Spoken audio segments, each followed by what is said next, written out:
28 settembre è il termine ultimo di presentazione delle liste provinciali in corsa all'Assemblea regionale siciliana, ma chi sono i papabili candidati favaresi all'ARS?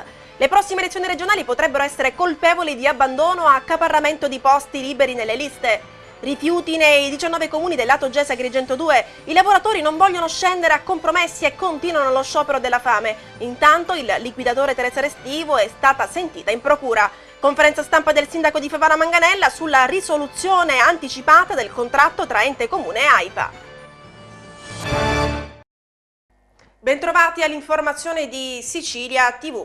A pochi giorni dalla presentazione delle liste provinciali in corso per le prossime elezioni regionali, la nostra redazione si è spostata in piazza a Favara per raccogliere le voci del popolo sui probabili candidati locali all'ARS.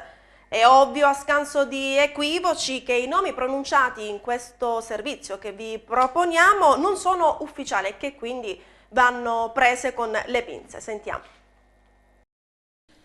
Alle ore 16 di venerdì 28 settembre scade il termine ultimo di presentazione delle liste provinciali in corsa per le prossime elezioni regionali del 28 ottobre. Delineato il quadro sui nomi dei candidati alla presidenza, i partiti politici sono al lavoro per la formazione degli elenchi degli aspiranti onorevoli. Per la provincia di Agrigento sono 7 gli scranni disponibili a Palazzo d'Orléans, più eventuali premi di maggioranza.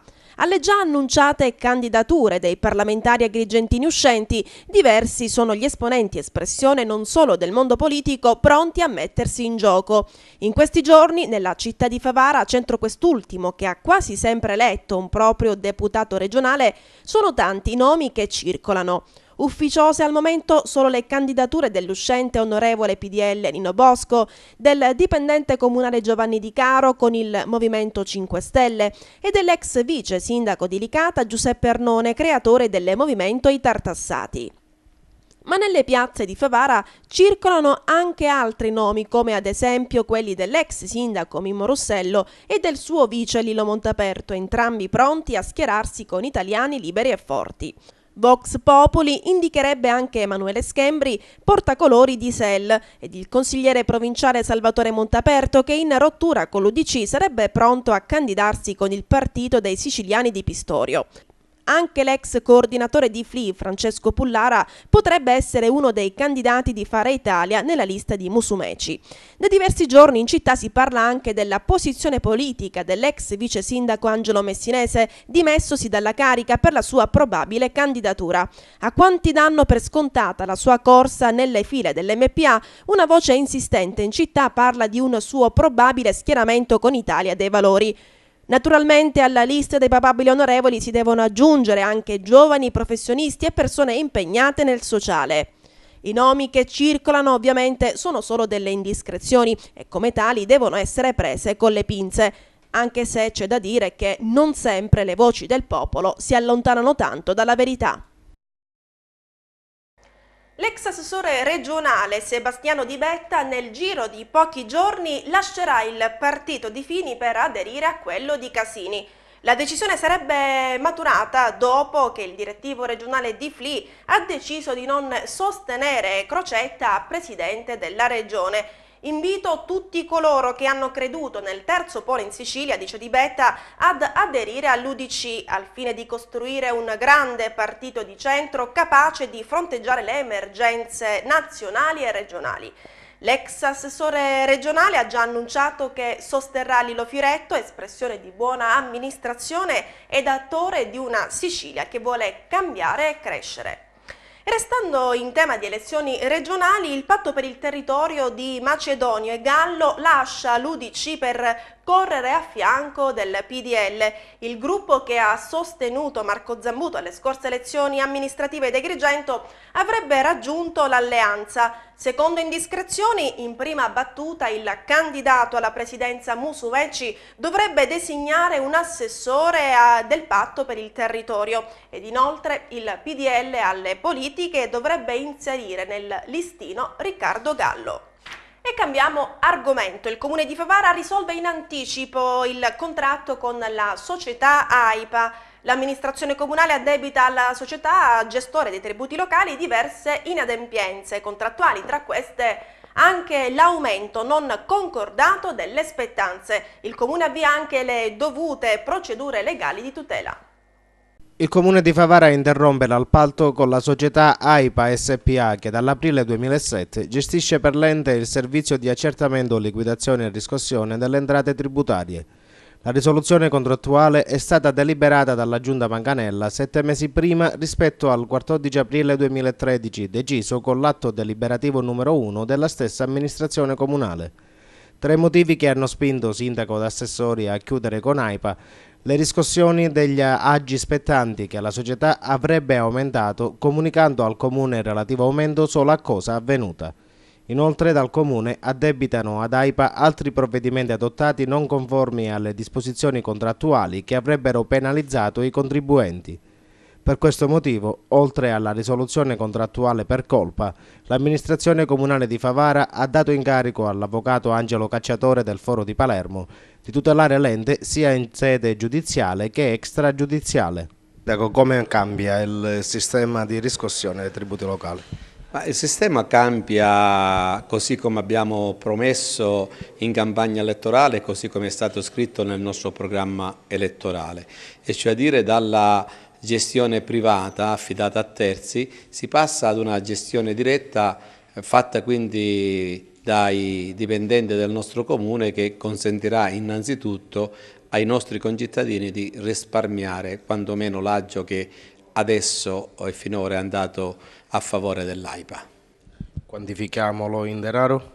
Ma in denaro intanto l'AIPA aveva 3 tipi di agio che andavano dal 3,28% fino ad arrivare al 13%. Però purtroppo abbiamo assistito che questo agio è stato unilateralmente modificato dall'AIPA, aumentando notevolmente l'agio a loro favore e quindi facendo pagare di più al Comune di Favara, quindi incassando più soldi l'AIPA. E restiamo a Favara. In riferimento all'attuale crisi politica amministrativa del comune interviene l'ex vice sindaco Joseph Zambito. Quest'ultimo gradirebbe che prima dei probabili cambiamenti della compagine assessoriale il sindaco Rosario Manganella presentasse alla città la relazione annuale del suo operato e chiede di sapere dai responsabili dei partiti e movimenti politici che hanno sostenuto la candidatura a sindaco di Manganella quali sono i motivi della crisi in atto. Nel suo intervento l'operatore politico Zambito propone ai partiti di maggioranza 2 soluzioni per uscire dall'impasse. La prima ipotesi di Zambito sarebbe una giunta composta dai responsabili della coalizione, opzione questa che però non godrebbe della maggioranza in consiglio comunale. L'altra ipotesi lanciata da Joseph Zambito invece prevede una giunta comunale composta da 3 consiglieri in modo da siglare un accordo tra i 2 organi di governo cittadino. In entrambe le ipotesi in pratica Zambito chiede che i vincitori delle ultime elezioni comunali di Favara mettano la propria faccia nel futuro amministrativo della città.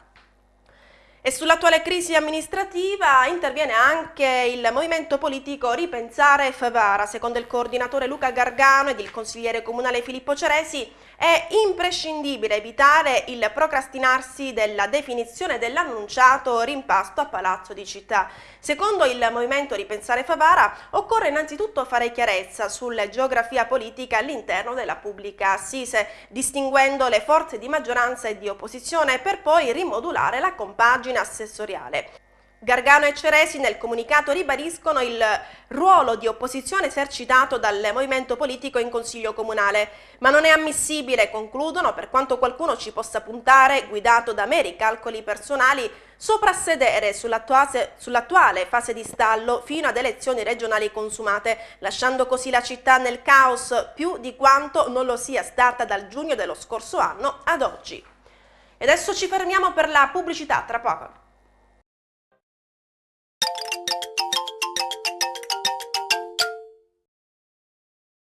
La Camera di Commercio di Agrigento e Progest, azienda speciale, presentano Business Meeting, una 3 giorni di incontri ad alto livello con operatori esteri nel settore agroalimentare e turistico della provincia di Agrigento.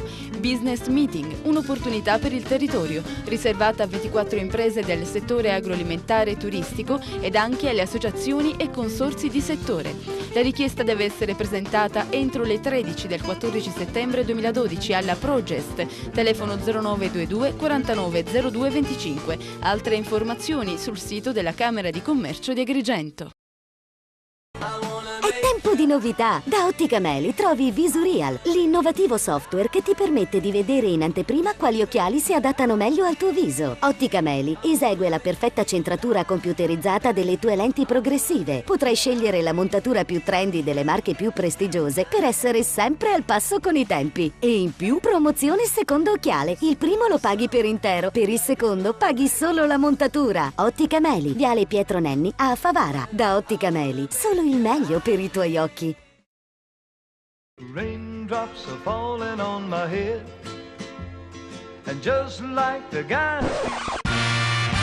Tu veux ou tu veux pas? Tu veux, c'est bien. Si tu veux pas, tant pis. Si tu veux pas, j'en ferai pas une maladie. Oui, mais voilà, réponds-moi non ou bien oui. C'est comme ci ou comme ça. Ou tu veux pas. Tu veux ou tu veux pas? Toi, tu dis noir et après, tu dis blanc.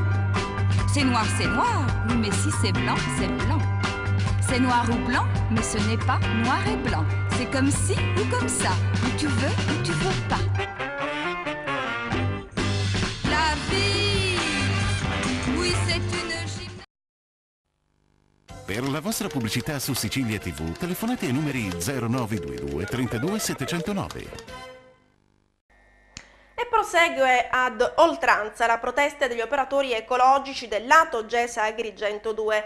La situazione sembra non trovare risoluzione. Al lato mancano i soldi per poter saldare gli stipendi arretrati.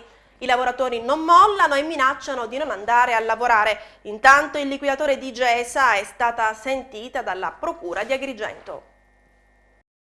Il liquidatore di Ato Gesa Agrigento 2, Teresa Restivo, è stata sentita dalla Procura della Repubblica di Agrigento in merito all'emergenza rifiuti venutasi a creare a seguito dello sciopero dei lavoratori ecologici. Già da 8 giorni gli operai sono in protesta. Dopo essersi incatenati davanti il palazzo della prefettura, da lunedì hanno iniziato lo sciopero della fame. Gli stessi vantano 4 mesi di stipendi più la 14ª. Il liquidatore Restivo, sentita dai sostituti procuratori Andrea Maggioni e Matteo Delpini, ha spiegato come si è arrivati a questo punto con un'emergenza che difficilmente si riesce a risolvere. Secondo Gesa ci sono alcuni comuni che non hanno ancora versato le quote in cassa, provocando così ritardi nei pagamenti alle imprese che a loro volta pagano i lavoratori. Quest'ultimi vanno avanti ad oltranza con la protesta. La soluzione tampone prospettata da Ato Gesa Agrigento 2, ovvero quella di accontentarli con 3.000 euro a testa, non viene quindi accettata. Non molliamo, dicono, o ci pagano tutti gli arretrati oppure noi non andiamo a lavorare. Ad esortare gli altri sindaci a versare le somme dovute, pur consapevoli delle gravissime condizioni economiche, è il comune di Porto Empedocle. Nel documento congiuntamente stilato dal Consiglio Comunale e Amministrazione si auspica anche un ritorno di gestione del servizio ai comuni. Intanto a farsi sentire ancora Alfonso Buscemi della CGIL Funzione Pubblica, che in una nota richiama alle proprie responsabilità la politica regionale e gli amministratori con l'approvazione nel 2003 del piano regionale dei rifiuti. Era il giorno 1 di agosto, scrive Buscemi, quando abbiamo lanciato il grido di allarme che la corda si stava spezzando. Questo appello, continua, è caduto nel vuoto, né sindaci né la struttura regionale sono intervenuti. I sindaci, continua Buscemi, si accorgono del problema solo quando la spazzatura arriva al terzo piano. Ma intanto non pagano il servizio che ricevono e non scendono in piazza a protestare contro il governo regionale, né tantomeno si ha notizie di un loro interessamento attraverso le forze politiche dove militano. La FP-CGIL annuncia la propria partecipazione al presidio di protesta permanente dei lavoratori davanti la prefettura. Solidale con gli operatori ecologici si dice anche la Camera del Lavoro CGIL di Villa Seta, Monserrato, rappresentata dal segretario Carmelo Volpe. Solidarietà che Volpe estende anche a tutti i cittadini di Agrigento e dei comuni facenti parte del lato GESA Agrigento 2, incolpevoli vittime, dice, delle inadempienze e delle scarse capacità di amministrare, dirigere ed assolvere ai propri doveri da parte di chi sta a guardare. Intanto il gruppo costituitosi su Facebook, Agrigento.eAcapo, ha promosso per sabato prossimo 15 settembre alle ore 18 davanti il Palazzo della Provincia regionale di Piazza Aldomoro una riunione di solidarietà ai lavoratori. Con formale richiesta scritta indirizzata al lato GESA Agrigento 2 al sindaco Marco Zambuto hanno anche chiesto per gli anni 2011-2012 la defalcazione dalle bollette della tassa rifiuti della quota per i giorni in cui a causa dello sciopero degli operatori ecologici il servizio non è stato svolto. La comunità, scrivono, subisce dei disagi contestabili alla sola società che gestisce il servizio. Inoltre il gruppo Agrigento.eAcapo chiede che una volta quantificata la cifra da defalcare, la stessa venga interamente devoluta agli stessi operatori ecologici, in quanto, oltre al mancato pagamento degli stipendi, agli stessi verranno tolti i soldi dalle buste paga per i giorni dello sciopero. Chi pagherà il pesante ed irrecuperabile danno di immagine alla filiera turistica procurato dalla spazzatura non raccolta che ha trasformato la città in una discarica? Questo è l'interrogativo oggetto di una lettera aperta dell'amministratore di piano del Consorzio Turistico Valle dei Templi di Agrigento, Gaetano Pendolino. La missiva è stata inoltrata ai 19 sindaci dei comuni del lato GESA Agrigento 2, al liquidatore di GESA Teresa Restivo, al prefetto di Agrigento Francesca Ferrandino e per conoscenza anche al procuratore capo Renato Di Natali. Nella lettera Pendolino parla di danni irreparabili del settore turismo provocati dalla presenza in strada della spazzatura. Per questo motivo il Consorzio Turistico chiede alle autorità preposte la risoluzione immediata del problema. E nasce a Favara una nuova associazione socioculturale dal nome Spazio Libero. L'associazione, promossa e fondata da Riccardo Montalbano, già presidente di un'altra associazione, piccolo imprenditore e volontario di protezione civile, è formata da giovani, professionisti e cittadini comuni. Spazio Libero ha sede in Viale Stati Uniti 37, un gruppo socioculturale quindi vicino alla politica che quotidianamente discute di tutto ciò che accade sul territorio. Siamo convinti, dice il presidente, che il cambiamento è nei giovani e non nelle vecchie generazioni, utili consigliere ma ferme alle vecchie logiche. Ed intanto la stessa associazione sulla questione sporcizia chiede a gran voce maggiore lavoro al sindaco, amministratori e consiglieri comunali. Ma dove siete? In quale città vivete? Scrivono. Non siete stanchi della sporcizia che oramai ci ha sopraffatto? L'associazione Spazio Libero parla di come l'aria oramai è diventata irrespirabile, aggravata anche dagli incendi appiccati negli ultimi giorni ai contenitori della spazzatura. La gente è esasperata, concludono, e oramai si lamenta solo nella propria via o casa. Altro non fa, forse per paura o per pura apatia, visti i riscontri negli anni. Ed i carabinieri del nucleo operativo e radiomobile di Agrigento hanno segnalato in stato di libertà alla Procura della Repubblica un pensionato del luogo per omessa denuncia di armi e munizioni. Il 75enne, a seguito di un controllo alle armi e al munizionamento detenuti presso la propria abitazione rurale, è stato trovato in possesso di circa 90 cartucce calibro 38 special in eccedenza rispetto al carico di munizioni regolarmente dichiarate. Alla segnalazione a piede libero è conseguito anche il ritiro di 2 fucili, una pistola e circa 13 cartucce di vario calibro, anche se regolarmente denunciati all'autorità dall'interessato. E dal prossimo 5 novembre sino al 5 dicembre l'aeroporto Fontanarossa di Catania resterà chiuso per lavori. Probabili disagi per i numerosi passeggeri che saranno costretti a spostare il traffico aereo a Palermo o Trapani o peggio ancora a Reggio Calabria. Proprio sulla questione interviene il deputato regionale del PDM Pippo Di Giacomo. Secondo lo stesso sarebbe più giusto e saggio rimandare al prossimo mese di marzo la chiusura dell'aeroscalo catanese e concentrarsi nel lasso di tempo che manca nell'apertura dell'aeroporto di Comiso per poi dirottare lì il traffico.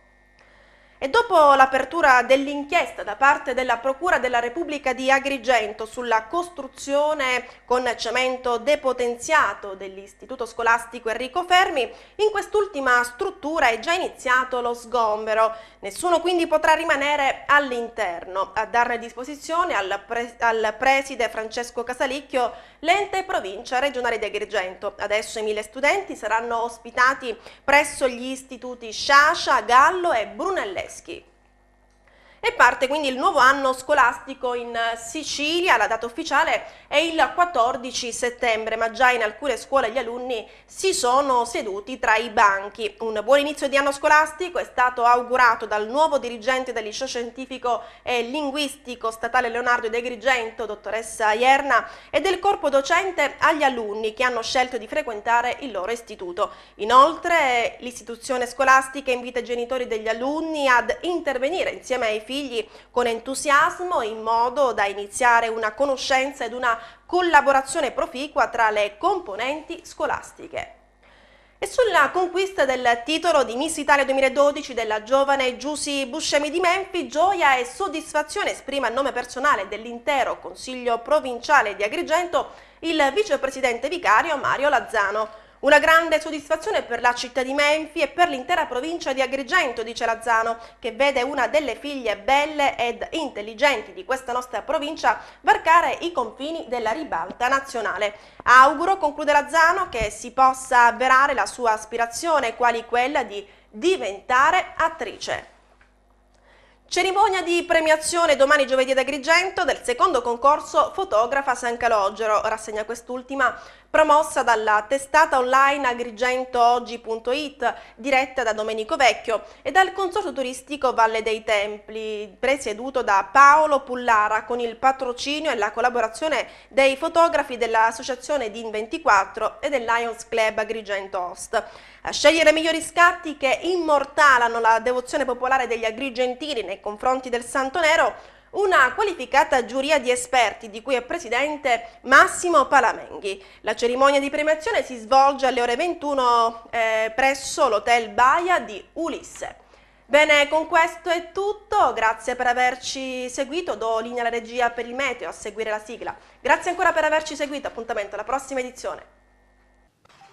Cari saluti a tutti e bentrovati all'appuntamento con il meteo per giovedì 13 settembre. La perturbazione tipicamente autunnale, Medea, tenderà ad evolvere verso sud-est, con maltempo sulle regioni adriatiche al sud. Attenzione anche ai forti venti settentrionali, con maestrale molto forte intorno alla Sardegna. Guardate dalla grafica il maltempo concentrato lungo le regioni adriatiche, particolarmente dalle Marche fino alla Puglia e ancora su tutti i settori interni tra la Campania, la Basilicata, la Calabria settentrionale, ma instabilità è attesa anche sul Basso Lazio e sulla Sicilia settentrionale, soprattutto sull'area tirrenica. Attendiamo piogge e temporali anche di forte intensità, il tutto accompagnato da venti piuttosto sostenuti dai quadranti settentrionali che spazzeranno anche la Sardegna, dove i mari ad ovest risulteranno molto mossi, agitati o persino grossi dalla sera. Comunque molto mossi anche tutti i bacini tirrenici, mentre risulteranno mossi quelli adriatici. Addirittura la neve segnalata in alta quota sull'Appennino e sui settori di confine delle Alpi. Comunque sul nord delle regioni tirreniche centrali attendiamo ampi spazi soleggiati. Qui il tempo sarà già in miglioramento. Ecco le temperature minime. Saltano all'occhio gli 8-9 gradi o 11 gradi sulle pianure del nord-ovest e sull'alta Valpadana, ancora più fresco sulle regioni centrali. Guardate le massime che non supereranno i 21-22 gradi sulla Valpadana, anche inferiori sulle Alpi, ma sul versante adriatico si porteranno anche qui diffusamente inferiori ai 20 gradi. Più fresco anche al sud dal pomeriggio. Per il momento è tutto, vi ringrazio per l'attenzione, un saluto da Andrea Falcinelli.